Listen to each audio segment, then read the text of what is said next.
Good evening, Count 120 class. My name is Eric Champion. I chose to do a video for the last assignment. Um, there's a lot. It was a lot to write, a lot, and I felt like I can get it out with basically using my words, actually speaking to you, understanding um, how interpersonal communication, taking this class, has really like changed and affected my life for the better.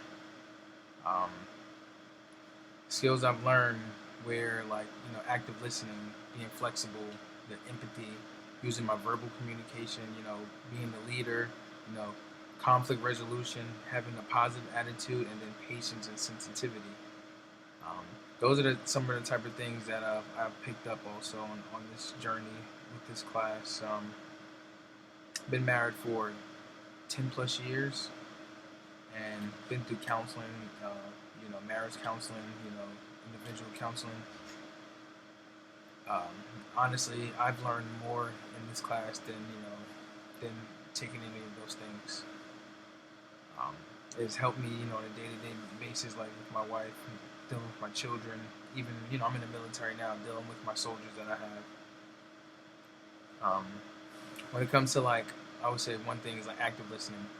Now, I don't just, when I go to work, I don't just sit there and go, giving out orders or yelling at my soldiers saying, "Hey, this should have been done." No, I actually like sit down, take a moment, like listen to what they're saying, and actually understanding, hey, things do happen, and then learn always to be flexible because at any moment things do happen, bad things do happen to certain people, and then it just comes, and then that rolls into like conflict resolution, resolving the issues at hand, and then always keeping a positive attitude, and then there you go, being patient.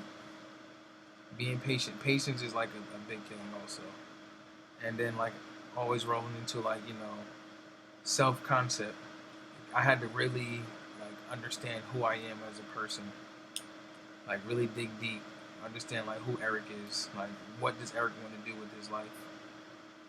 Because like a lot of people say, military is not, it's not the end all be all. And right now I'm going through retirement right now, so I really had to sit down and like, reading this book, had to literally learn myself over again. And then like with my wife and kids at home, gave me like a better understanding, not just, you know, my way isn't always the right way. My way isn't. It doesn't have to always be what I say. Like let other people get a chance to speak, or let other people get a chance to lead. Let other people to kind of, be the person. Like, hey, make that decision.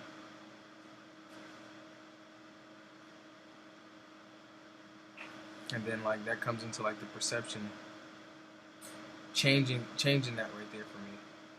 Like the first step in changing my perception is, I had to really, like I said, imagine like how I want my life to be. And right now, like I kind of like I want to relax, but then I don't want to relax. So it's like I really have to find like my happy balance right now and see like where do I see myself later on in life. But like I said, I've been married for 10 years. Verbal communication, nonverbal communication is like a big thing that we really like. I really struggle with. Because sometimes like I'll get in a heated argument with my wife, and it's like in my head I'm like, I didn't even say anything to you. And sometimes it's not what you say, it's like what you do or your actions. Sometimes a lot of people say actions speak louder than words, and I'm starting to believe it does, because just thinking like the other day, my wife asked me to wash the car, and I was like, I didn't say anything. She went to work, came home. She came home and saw like the car wasn't washed. She's like, I asked you to wash the car, and I'm just like, wow, I didn't. And she literally got upset, just like the way you didn't even speak, you didn't say anything, you didn't have to say anything. By you not doing something simple that I asked you to do, like really kind of like it ticked her off, because like I said, she works hard, go to school, full-time student, mom, works, does all that stuff.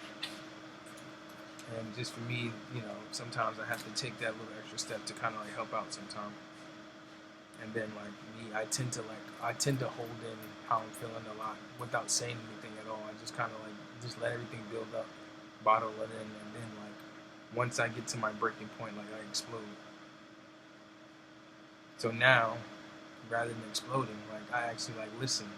I listen, and then while I'm listening, I you know go into the mindful listening. Then like I actually listen to like how what she's saying, how she's feeling, without judging her or interrupting her. And I was like, I actually take it in, and then once I take it all in, then that's when I come back with, hey, okay, this is how I feel now. This is what I think. This is how I'm feeling my emotions. And then with doing that back and forth, with each other, it's like it helps out a lot. She's not stressed out. I'm not mad. I'm not angry. I'm not stressed out. I'm not just thinking like, dang, I went to work, all day long. Now I gotta come home and deal with this. I gotta deal with these people at work, and now I gotta come home and deal with this mess. Like I said, it really like impacted everything. And then always like keeping, that communication, like positive communication climate. I had to make her feel valued. Just under telling her like, hey, we appreciate you here. I appreciate all the things you do. I know you work hard. Like, let me help you with this right here. Let me do this for you. Let me step in. Like, hey, you don't have to do everything. I know she's Superwoman. You know, she literally does everything. I'm not even gonna lie to you. She does everything. Honestly, I just go to work, and like she's the rock of this family. Right? She holds everything together. Without her, I don't know. And then it's just like a lot of like this right here kind of opened up a lot. This class opened up a lot because like I lost my two kids, one in 2013 and then one in 2018. And it's like I held on to a lot of that stuff without even saying anything to anybody. I didn't have the time to like grieve or anything like that. I just kind of jumped right back into work. And like it really showed me like, hey, I have to speak. No one knows how you're feeling unless you say anything. And me, like sometimes, a lot of people, growing up, a lot of people say like, man, when you start showing your emotions, that's a sign of weakness. And to me, no, I'm teaching I have two boys now and a little girl now. No, it's not. Crying or letting your emotions out is not a sign of weakness. Actually, it's a sign of strength. Because if you can let your emotions out, then you can really tell people how you feel or show how you feel, and then you have like it's like a clean slate. You feel free, ready to go, and it's like literally doing that. It's like a weight lifted off of my shoulders. I felt like I don't know. I feel like I can do anything. And then, like I said, it helped us like with this class. Like I said, helped us with a lot, like managing the conflicts that we had. We resolved all of those, and honestly, all this stuff, literally, like I said, it root back to like my kids. We held on to so much for the past few years, and it was just a lot of resentment, But now it's like I understand. Like I had like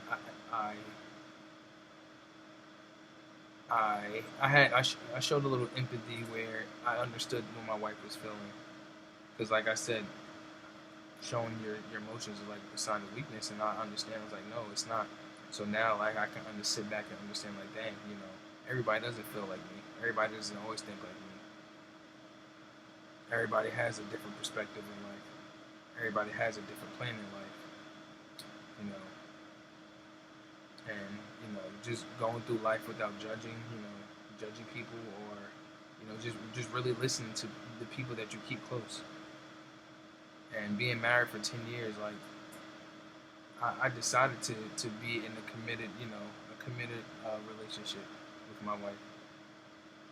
And like I said, this right here, it opened up like a lot of the intimacy, the passion, the commitment. Literally, like it came back together because it's like sometimes we wouldn't speak. Sometimes we would have disagreements and just go a week without speaking. Sometimes I would sleep on my couch.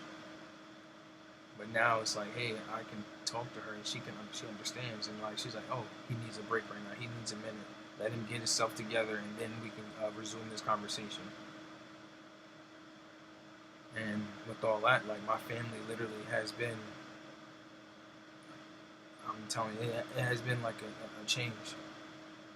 It has been a change. Like we started going to church, started watching, a lot of children videos to, learn how to parent children better, rather than, yelling at my kids now, like, or trying to, pop them and things like that. Like I talk to them, say, hey, do you think that was right? And literally, like and I don't like to brag, but I have pretty smart kids.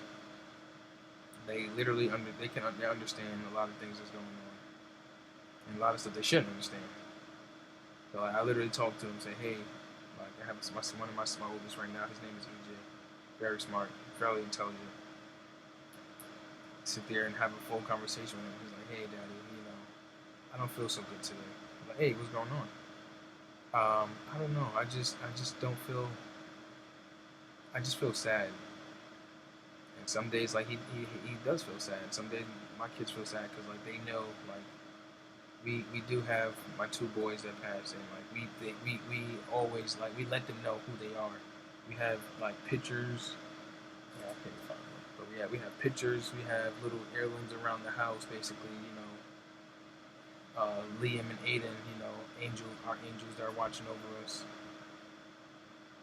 We have, plaques, T-shirts, a bunch of stuff around the house. So like, I want my kids to know, like, hey, you do have two brothers that would be here with us, but had they're in heaven now, because I'm a firm believer. I believe in God and stuff, but they're in heaven now and they're watching over us. And he's like, okay, so now they understand. Every time we pray at night before we go to bed, say our prayers, include the kids in the prayers and things like that. So like, it's a lot of things like I've added into my life now after this class, and I just want to appreciate the time that you have given us.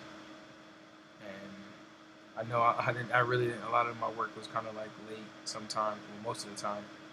There's just a lot to like deal with, me going through the retirement process, dealing with like mental issues, health issues, and literally thinking that I can take 3 8-week courses, 3 courses that are 8-week, that are in, like, the 8-week time frame, thinking I can do all this and then still be a full-time dad, full-time, you know, go to work and do full-time, and then also juggle my VA appointments and things like that. Like, it was a lot. And honestly, I wouldn't recommend it for anybody. It was a lot, and it was hard. And just honestly, I know next time. Next time, I don't put too much on my plate.